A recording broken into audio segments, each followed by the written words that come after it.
আসসালামু আলাইকুম। আজকে পবিত্র শুক্রবার।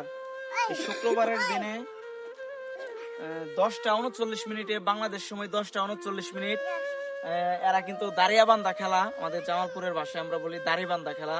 এই খেলাটা তারা আসলে ক্ষেতের মধ্যে খেলতেছে। ওই টাইমে আমিও মানে উপস্থিত। ওই টাইমে দাঁড়ানোর পরে একটা কম্পনের সৃষ্টি হলো। ভাবলাম যে হতে পারে এটি ভূমিকম্প, কিন্তু আসলে ভূমিকম্প হয়েছে কিনা যারা আছেন তারাও একটু জানাবেন কমেন্টে। তোমরা কি কোনো কিছু বুঝছো যে ভূমিকম্প হয়েছে?